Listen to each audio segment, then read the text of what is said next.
is up, superfans? I'm Matt Stockholm, and this is another edition of the Quantum Corner. Thank you guys so much for watching. Don't forget to subscribe to my channel, like this video, comment down below. That will link you into our giveaway, and I will talk more about that at the end of the video. Okay, so I did my non-spoiler review. Now I'm going to do my spoiler review. So guys, spoiler alert, if you don't want to know anything for Avengers Endgame, back away now. What I'm basically going to do is probably just cover some of the key points, give you some of my insight, and then also connect it to some of the theory stuff that I had as well. There's a lot to this movie. It's very in-depth. There's tons of references, callbacks, Easter eggs, awesome, and just funny moments. There's so much to cover that I'm going to try to break it down in smaller doses and just do more videos, but just shorter videos. So hopefully that works out. If you guys like that, let me know. If you'd rather a really deep dive into everything, then let me know that too, because I'm trying to do things in a way that's pleasing for you guys. So let's get right into it. Point number one. It starts out with Hawkeye and his family. Now I kind of expected this. I don't know if you guys did, but I really had a feeling that this was how the movie was going to open up, and it definitely did. With Hawkeye, his family, you see the ankle monitor from what happened in Civil War.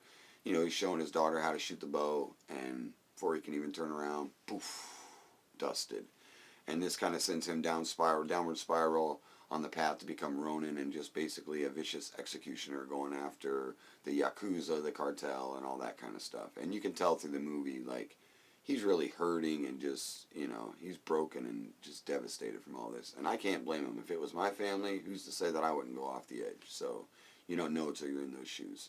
But definitely devastating. But, you know, it added to the depth of his character. So the next part I want to talk about, a lot of us thought that maybe, well, I really thought that Tony would make it back to Earth himself. I thought it'd be much to like the first Iron Man, where he kind of saved himself. But I did say in my theories that I thought Captain Marvel would show up to help at some point, whether it was just to soften his landing. So I feel like I kind of got that one half right. You know, she did actually rescue him, but she did kind of help bring him down to a safe landing. So a lot of people, you know, had variations of different theories on this. So I thought it was pretty straightforward, and you know, it was cool. I was just like, I would have liked to seen a little more explanation of how she found them, or knew he was out there, or what. It just kind of was random. But I imagine, you know, there's a lot to deal with in this movie, and I'd mentioned that in my non-spoiler reaction. Some things just have to happen off screen. One of the key lines I really like after Tony's rescued and comes back, and they're all kind of talking about everything, and you know, this is where Black Widow's explaining what happened with Thanos and all that. Is when Tony says to Rocket, "Well, just till this exact second, I thought you were a Build-A-Bear." And I remember hearing whispers of a Build-A-Bear rumor, something to do with the movie, and now I understand this. It was probably a line that got somebody overheard or something and didn't know if there was going to be a Build-A-Bear in the movie, but it was just a reference, but I thought it was really funny. Okay, so next point. And this was a big one for me, because I called it. Whoop, whoop. I called that the Avengers were going to kill Thanos in the beginning. Woo! So gotta gloat a little bit, guys. Most people thought that the Avengers were going to lose in the first battle. I said recently in my top 5 that I thought the Avengers were going to win, that Thanos had no reason to live. He accomplished his goal, and the Avengers would kill him in the very beginning. Now, I had kind of a more of a, you know, in-depth theory about maybe Lady Death coming back and resurrecting him, kind of like it happened in the comics, so I was kind of off on that part, but that was just kind of a side theory. But I did believe that the Avengers were going to kill him. Now, the way that it happened, it's actually the past Thanos who comes back after the Avengers, and that's one of the bigger twists in the movie. And I'll get to more into that a little bit later on. But yes, I was right. The Avengers killed Thanos in the beginning. Another point to that was I also had stated that I didn't think Captain Marvel would be through a lot of this movie. That I felt because the Avengers kind of did all the work to get here, that she wouldn't be as big a part of it, and she wasn't. She showed up to help him with Thanos in the beginning, and then later on at the end, which I'll talk about more when I get to that point. But this movie was really for the key OG Avengers. Okay, so they get to Thanos. Their plan is to get the stones, and when they get there, Thor cuts his arm off, kind of hold him down like they did in Titan. Thor cuts his arm off with Stormbreaker, the gauntlet arm, and they see that there's no stones, and they're all just kind of like, what? Because they had it all in their sights that they were going to get these stones and bring everybody back.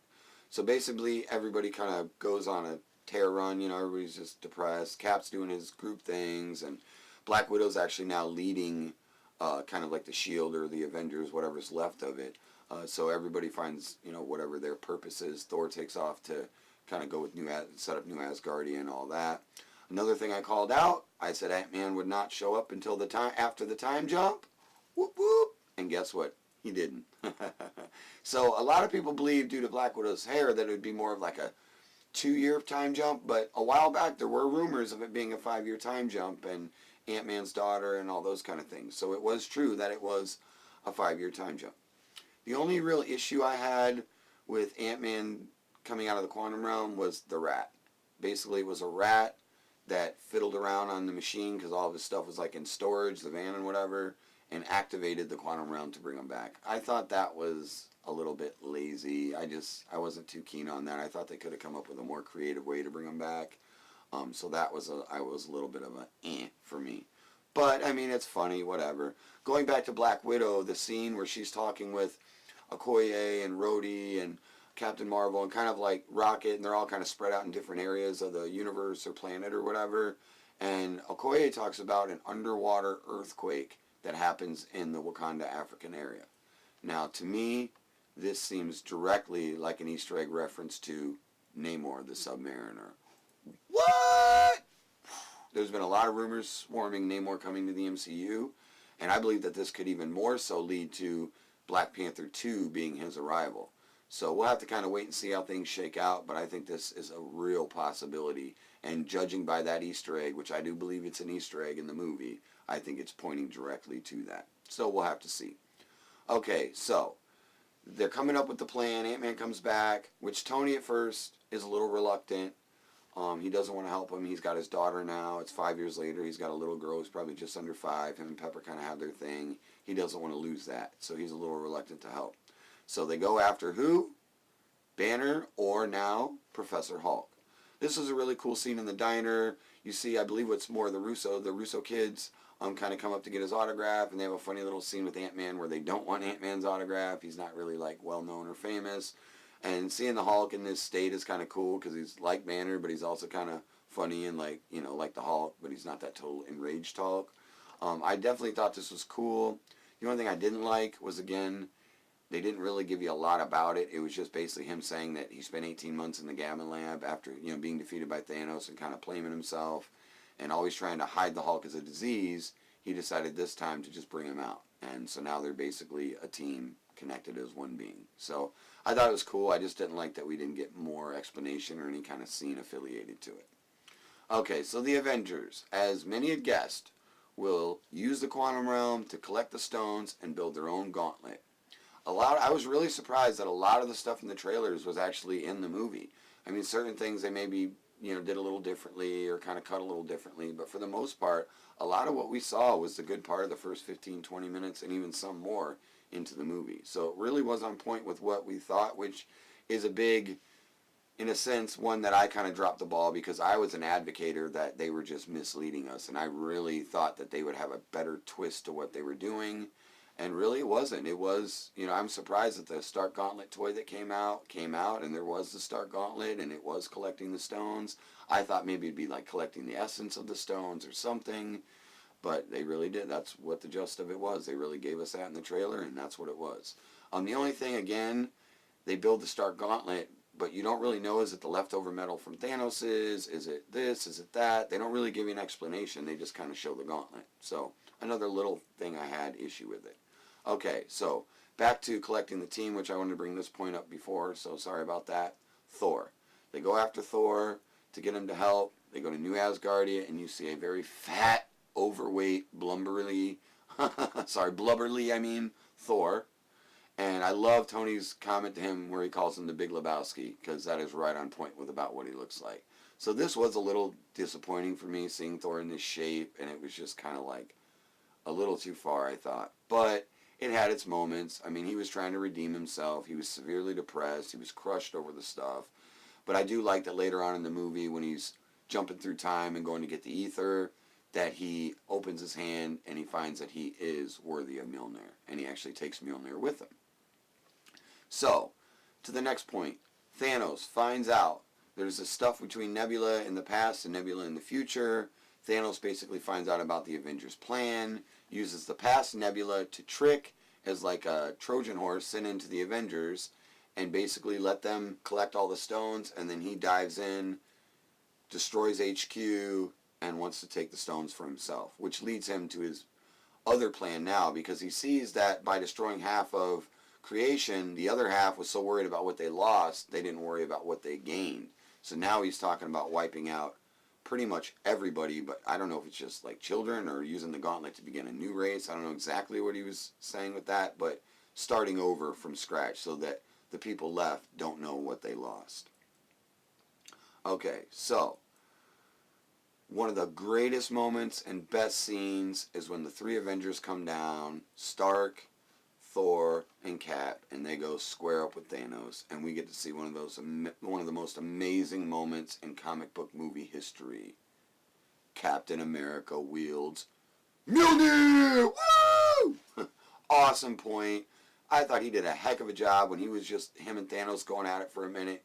He whipped Thanos a little bit. Now Thanos does eventually kind of overpower the Avengers a little bit, and then he pulls down pretty much everything he's got. All the Outriders, Chitauri, all his generals are back again now, and it looks like pretty overwhelming for the Avengers. But because Hulk wears the gauntlet and snaps everybody back, all of a sudden you see all the Avengers, all the Asgardians, all the Wakandans, Spider-Man, everybody coming out of the Doctor Strange portals, and we see what's going to be the biggest showdown in movie history, and what an amazing showdown it was.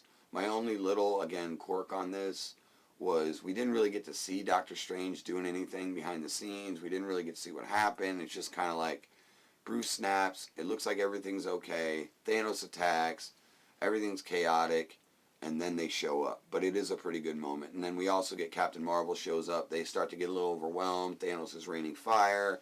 Captain Marvel shows up, blows up the Sanctuary 2, and you start to see Thanos losing the battle. Well, then basically Scarlet Witch gets a hold of him. They're all kind of going at him, fighting his generals. We get some really cool action scenes. A lot more to break down here, guys. I'm just doing a quick run through. But all in all, they defeat Thanos. And the biggest part of the movie, Iron Man wields the gauntlet and snaps right as he's saying, Thanos says, "I am inevitable." And Tony Stark says, as he's putting on the gauntlet, "I am Iron Man." Basically dust all Thanos people, his soldiers, everything, and in that last moment we get to see even Thanos dusted off. After what he put everybody through, it was his moment to watch everything he had and built and cared dusted, and then eventually himself, which to the sad end, it takes its toll on Iron Man, and he dies. And let me tell you, Iron Man is my all-time favorite hero, and Robert Downey Jr. killed it. He is Iron Man for me. So this was definitely one of those moments where I maybe had a little something in my eye. There was quite a few of those. The other one I'm going to mention really quick is the Soul Stone. Black Widow and Hawkeye go to get it. They realize they have to sacrifice. They have this battle of who's going to sacrifice for each other, and Black Widow ends up making the sacrifice so Clint can go back to his family. So there is some tearjerker moments that will get you. But I thought overall they did a good job balancing the action, the comedy, the heartache. I thought it was a good full movie. I thought it was really complete with everything. And I thought that it felt, to me, it didn't feel as down as Infinity War did. I thought it definitely felt a little more upbeat. It's definitely moved into my favorite movie of all time now. Infinity War was, but now Avengers Endgame for show. The last little thing I want to talk about is the post-credit, which basically most people believe it's no post-credit, but when the Marvel Red logo comes up, you do hear the clang, clang, clang, very reminiscent to Iron Man 1 in the cave, but I believe that this is an Easter egg, and this is going to be Morgan Stark, his daughter, who will take the mantle of Ironheart. Woo! So I think the Stark legend will live on. I think there's a lot in this movie, and I think we saw more than one Young Avengers, and I think that's what it's kind of building to. Some of these characters, stature, There's a few other ones. But I think that that's what we're getting our first glimpse into some of these characters that are going to move forward later as the Young Avengers. So that's pretty much it for my spoiler breakdown review. Like I said, guys, I know there's so much more to the movie, but I'm just trying to do a piece at a time. So let me know what kind of videos you guys want. Do you want just the Easter eggs or just the best callback moments, or, you know, what kind of things you like? Because I'm going to try to do some different things, some top fives, some, you know, best of this, worst of this. So yeah, if you guys have any suggestions, definitely let me know. Don't forget to subscribe to my channel, like this video, comment down below.